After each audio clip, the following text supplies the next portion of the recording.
السلام علیکم. محمد اظہر صدیق اپنے پروگرام میس نیوز کے ساتھ حاضر خدمت ہے. لاہور ہائی کورٹ میں بھی دو تین بہت ہی اہم، ایک تو آپ کو پتہ ہے پیکا لاء کے حوالے سے چیلنج کیا ہوا ہے. جو ترامیم ہے وہ ساری چیلنج کی ہیں. جسٹس فاروق حیدر صاحب کے پاس سماعت ہونی ہے.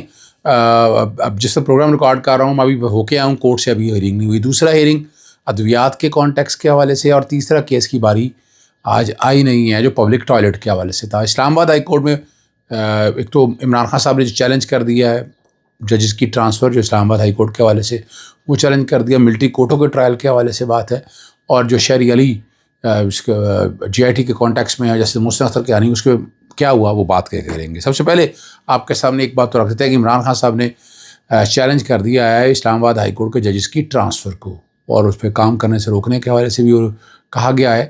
اور انہوں نے بنیادی طور موقف یہ اختیار کیا گیا کہ ان کا جو پبلک انٹرسٹ میں نہیں ہے، اور آئین اور قانون توڑا گیا ہے، آئین کی خلاف ورزی کی گئی ہے، اور بہت سے ایسے پوائنٹس ہیں. یعنی میرا اپنا ذاتی اوپینین ہے کہ اس حوالے سے اگر دیکھا جائے کہ جو پروویژن ٹرانسفر کرنے کے حوالے سے ہے، رضامندیاں اپنی جگہ ہیں، لیکن کس بنیاد کے اوپر ساتھ سینیورٹی کا عمل بھی ساتھ ساتھ وہ ساتھ شامل ہے. تو اب یہ فکس ہونے کی باتیں ہیں. ابھی تو نہیں لگ رہا کہ فکس ہو سکے یہ کیسز. ابھی تک تو وہ 26ویں آئینی ترمیم فکس نہیں ہو سکی. 3 ہفتوں کے بعد کا کیس کہا تھا، تو ابھی تک دیکھ لیں آپ کیا ہو سکے. تو عمران خان کو یہ ٹائم، یہ ساری چیزیں، اب دیکھیں عدالتوں میں لڑائی لڑنے کے علاوہ اب آپ کے پاس کوئی نہیں ہے. سڑکوں پہ نکلنے نہیں دیا جا رہا، اور چیزیں اب آنے والے دن عید کی چھٹیوں کے بعد لگ رہا ہے کہ سڑکوں کے اوپر بھی دم مست کلندر ہوگی. لیکن ابھی فی الحال عدالتوں کے اندر پراپر طریقے سے ان چیزوں کو لے کے جانا بہت ضروری ہے. آپ لے کے جائیں گے تو اس کے نتائج بھی آپ کو اچھے ملیں گے، اور اس کے رزلٹ بھی اچھے ملیں گے. اور بڑی جان ہے اس حوالے سے. عمران خان کی جو پٹیشن نہیں ہے، اگر اس پہ عمل درآمد روک دیا گیا اور ججز کی ٹرانسفر واپس آ گئی انہیں عدالتوں کے اندر، تو ویسے بھی اگر دیکھا جائے تو اگر ابھی بھی دیکھا جائے تو اسلام آباد ہائی کورٹ کی پرفارمنس باقی ہائی کورٹوں سے بہت بہتر ہے. لاہور ہائی کورٹ کا تو برا حال ہے. لاہور معذرت کے ساتھ لاہور ہائی کورٹ میں پبلک انٹرسٹ کی پٹیشنیں فکس ہونے میں کیا مسائل ہیں. پھر وہ کئی ایسے لارجر بینچ بننے والے ہیں، لارجر بینچ ارشد دراز سے نہیں بنے. کئی ایسے ایشوز ہیں جن پہ فکس ہو کے لگنا چاہیے، لیکن وہ آئینی بینچ بنایا نا، یہاں بھی آئینی بینچ یہاں بناتے نہیں ہیں. اور یہاں ایک نیا طریقہ بنا دیا، گریونس ریڈریسل پٹیشن. جائیں پہلے دھکے کا، وہ پہلے عوام ذلیل ہوتی پھر رہی ہے ان سرکاری محکموں میں، وہ بھاگو ان کے پاس، پھر وہی ایک گریونس ریڈریسل کمیٹی بنا دی ہے. اور حال یہ ہے کہ اور یہ آلٹرنیٹ ریمیڈی کا پرنسپل ہی ختم کر دیا ہے. میں بہت سی باتیں جانتا ہوں. یعنی ایک اور بڑا مجھے شدید اعتراض ہے.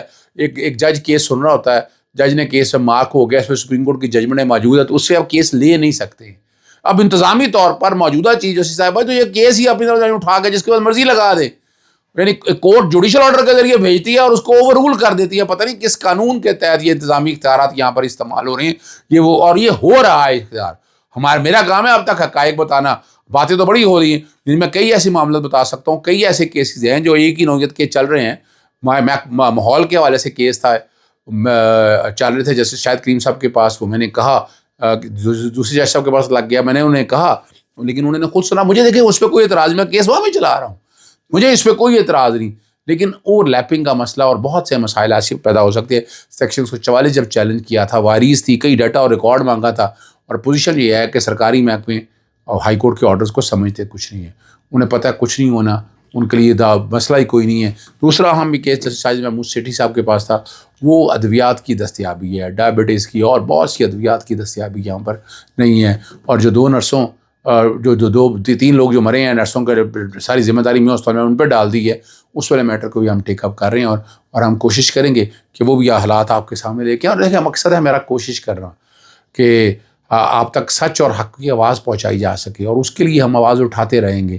میں نے کہا سرکاری حکومت جناب یہ دوسری کورٹوں میں پینڈنگ پڑا ہے. میں نے کہا جی وہ ٹھیک ہے، لیکن یہاں آپ کو یاد ہونا چاہیے کہ ان آئیڈینٹیفائڈ لاش مردے آتے تھے تو وہ پہچان نہیں ہوتی تھی کون ہے کون نہیں ہے. تو وہ اب بایو میٹرک کے ذریعے اب یہ ممکن ہو سکا ہے. یہ بھی ہم نے کوشش کی، اور یہ مفادیں پبلک انٹرسٹ میں. لوگ کہتے ہیں نا کہ عدالتوں کو بہت، عدالتوں کے ذریعے تو یہ سارا نظام ٹھیک ہوا ہے. جیسے ثاقب نثار صاحب کا دور بہترین ایک دور تھا، جو مرضی اس کو کہے نہ مانے وہ علیحدہ بات ہے. تو اس میں پھر اب کمپلائنس رپورٹ مانگی ہے، اور اس میں بڑھوں کے حوالے سے میرا نقطہ نظر ہے کہ ان کا اسپتال علیحدہ ہونا چاہیے، ان کا ٹیک کیئر علیحدہ ہونا چاہیے. اس کے لیے امائکس بھی تعینات ہوئے، امائکس کو بھی بلا کر وہ بھی عدالت ان کی معاونت لے. جسٹس ساجد محمود سیٹھی نے رپورٹ داخل کرنے کا کہا ہے کہ رپورٹ داخل کی جائے اور آ کر بتایا جائے. علیمہ خان صاحبہ کو جو ہے نا جے آئی ٹی نے جو پیکا ایکٹ کے تحت بنی ہے، PK ایکٹ کے تحت جو بنی ہے وہ میں نے آپ کو پہلے بتا دیا کہ وہ کیس جو ہے یہاں چیلنج کیا اور رانا عظیم محمد احمد خان بچر صاحب کی طرف سے اپوزیشن لیڈر کی طرف سے جسٹس فاروق حیدر صاحب کے پاس ہے ایک جواب آ گیا تھا، وفاقی حکومت سے جواب آنا تھا اور نقطہ نظر بتانا تھا کہ کیا نقطہ نظر، اور پیکا لاء میں جو ترامیم کی ہیں یہ سب غیر آئینی آرٹیکل 19 ہے، لیکن اس کے تحت JIT بن چکی ہے اسلام آباد کے اندر، اور وہاں علیمہ خان کو بھی بلا لیا ہے 14 مارچ کے لیے، 12 مارچ کو طلب کیا تھا، دو دنوں کی تو ڈیٹیں دے رہے ہیں بھائی، کو 7 دنوں کی تو کم از کم ڈیٹیں ہوتی ہیں، پتہ نہیں اس طرح ہے، اور واقعی حکومت کی سربراہی جو ہے نا اس JIT کی IG اسلام آباد کہہ رہے ہیں۔ اچھا ایک بات بڑی اب ایسی کمال بات کہی ہے، فیصل رضا عابدی بڑے دنوں بعد آئے، لیکن میں ان کی بات کو امپورٹنس تو نہیں دے رہا، لیکن انہوں نے کہا امریکہ جون میں امریکہ سمیت 27 ملکوں میں کرپشن اور ڈرگ کا پیسہ ضبط کرنے جا رہا ہے۔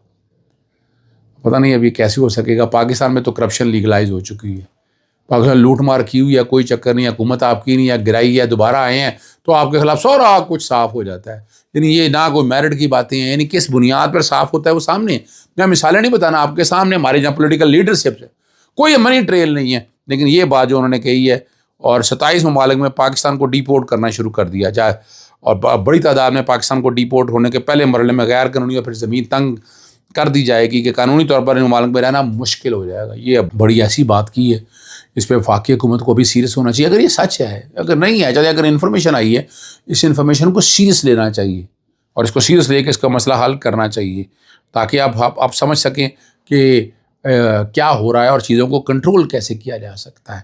شہری جو محمد علی ہے، جو PTI ورکر کیا کہتے ہیں جی غیر قانونی حراست میں رکھنے کا الزام ہے، عدالت کو آگاہ کیا کہ SHO اور SP کو کلوز کر دیا گیا ہے، تمام حقائق کے لیے JIT بنا دی اور ملوث کسی افسر کو چھوڑا نہیں جائے۔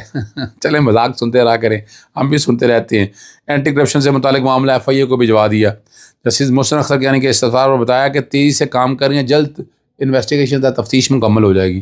درخواست گزارہ کو بلایا ہے، ابھی تفتیش میں شامل نہیں ہوئے ہیں، اور وکیل کو بھی JIT کی باتوں سے آگاہ کر دیا، اور وکیل نے کہ اب درخواست نپٹائے بجائے تو اب نپٹا دیں تو ہمیں کوئی اعتراض نہیں ہے۔ اب یہ باتیں آپ کے سامنے رکھنے کا مقصد یہ ہے کہ بڑا مشکل ہے یہاں سرکاری اداروں سے لڑائی لڑنا۔ آگے ہوتا تھا کہ ہائی کورٹوں میں داد رسی تھی، یہاں بھی کیا ہے کہ پہلے انہی کے سامنے دھکے کھاؤ، یہ جو گریوینس ریڈریسل کمیٹی کا میں نے جو آپ کے سامنے بتایا ہے، پہلے وہاں بتاؤ، وہاں پٹیشن دائر کرو، ان کے سامنے جائیں، وہاں دھکے کھائیں، پھر آپ ہائی کورٹ آئے۔ ایک دور ہوتا تھا، مجھے اچھی طرح یاد ہے، پرچہ درج نہیں ہوتا تھا، جب سے یہ 22 سے 22ویں کا نظام رہا ہے، فوجداری نظام تباہی اور بربادی کی طرف چلا گیا۔ ہائی کورٹ میں ریٹ فائل کرتے تھے، اگلی ڈیٹ پہ یا تو پرچہ ہوتا تھا یا رپورٹ لکھ کے لاتا تھا، اس طرح نہیں ہوتا تھا جو یہ حالات ہے، اور شاید اس سے اتنا وزن پڑ گیا ہے۔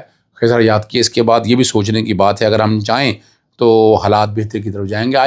آج پولیٹیکل پارٹیز کے لیڈرز کے ملاقاتوں کا دن ہے، اور 6 نام اڈیالہ جیل کو بھجوائے، علامہ ناصر عباس ہیں، عمر ایوب ہے، شبلی فراز ہے، اسد کیسر ہے، جنید اکبر اور صاحبزادہ حامد رضا لسٹ میں شامل ہیں۔ جس میں ریکارڈ کر رہا تھا اس وقت میرا پہلے اطلاع تو کوئی نہیں ہے، لیکن ہو سکتا ہے کہ آج ان کی ملاقات کروا دی۔ ملاقات وہ آپ کو پتا ہے 1:30-2 بجے کے بعد ملاقاتیں کروائی جاتی ہیں، اور کیا ہو سکتا ہے، کیا ملٹری کورٹوں میں آخری جو بات ہے، کیا ملٹری کورٹوں میں سویلین کا ٹرائل جو ہے، 2 چیزیں اور باتیں کرنے والی ہیں، وہ ہو سکتا ہے کیا اسے کوئی فیصلہ لکھا جا چکا ہے، یہ باتیں اب عام سی باتیں لوگ کرتے ہیں، جج صاحبان کی اس میں قیادت دلچسپی لگ رہی ہے، کبھی پروسیکیوشن سے بات کرتے ہیں، آپس میں مکالمہ شروع کر دیا جاتا ہے، تو کبھی پرانی باتیں دہرائی جاتی ہیں، کسی بھی ہفتے میں 5 دن یا 4 دن لگ رہا ہے، اور لیکن کیس کا رخ کوئی سمت اختیار کرتے ہوئے نظر نہیں آ رہا۔ جسٹس جماعت مدن الخان نے کہا کہ آرٹیکل 8(5) کی حد تک ہم آپ سے متفق ہیں، تو جسٹس مسرت ہلالی صاحبہ نے کہا کہ ہم نہیں، آپ متفق ہیں، یعنی بڑی واضح طور پر بات انہوں نے کی۔ گزشتہ سال سے یہ کیس چل رہا ہے، مجھے سوال کا جواب نہیں مل رہا۔ فوجی عدالتیں آرٹیکل 175 کے ضمن میں آتی ہیں، کیا فوجی عدالتیں بھی عام عدالت کے معیار کے مطابق ہوتی ہیں؟ اب یہ سوال بہت ہی اہم اٹھائے ہیں، اور بڑا مشکل اس کا جواب دینا نہیں کسی نے، اور اگر یہ باتیں ساری سامنے آ گئیں تو پھر آپ سمجھ سکتے ہیں کہ حالات اور واقعات کیا۔ اب شریف اللہ کے بارے میں جو بات سامنے آ رہی ہے، کوئی بڑا کردار نہیں تھا، اور حکومت نے اس کا بڑا کریڈٹ لینے کی کوشش کی۔ اب FBI نے عدالت میں تسلیم کیا ہے کہ شریف اللہ نہ تو کوئی بڑا عہدیدار تھا اور نہ ہی ماسٹر مائنڈ تھا، اور میجسٹریٹ کے فیصلے کے بعد یہ بات سامنے آئی ہے کہ شریف اللہ کو رہا نہیں کیا جائے گا، شاید اس بات کے سبب، اور اب ٹرمپ کو تو پھر مس گائیڈ کیا گیا شاید، اور کیا کیا گیا یا کیا کیا گیا ایسے حالات کہ بہت بڑی یہ بات ہے جو کہی گئی۔ اب ڈی جی آئی سے سوال پوچھا گیا کہ آپ کی تمام تر توانائی تو تحریک انصاف کو دبانے پر یہی وجہ ہے کہ ملک میں دہشت گردی پنپ رہی ہے. اب یہاں اور ان کا اس کا جواب میں جو میرے تک بات آئی ہے کہ یہ کہنا تھا کہ پی ٹی آئی نے کھل کے ٹرین سانے کی مذمت نہیں کی. میں نے کی ہے, ہم میں سے بہت سے لوگوں نے کی ہے. یہ بات تو نہیں ہے کہ ہم نے نہیں کی, ہم نے کی ہے. اور ہم کسی دہشت گردی کو سپورٹ کرنے والے سے ہے ہی نہیں. سوال پاکستان تحریک انصاف سوال ہی پیدا نہیں ہوتا کسی دہشت گردی کے ایلیمنٹ کو سپورٹ کرتی ہو. یعنی اس چیز سے نکلنا ہوگا, آگے کی طرف چلنا ہوگا. اجازت چاہتا ہوں. السلام علیکم, اللہ حافظ. پاکستان زندہ باد.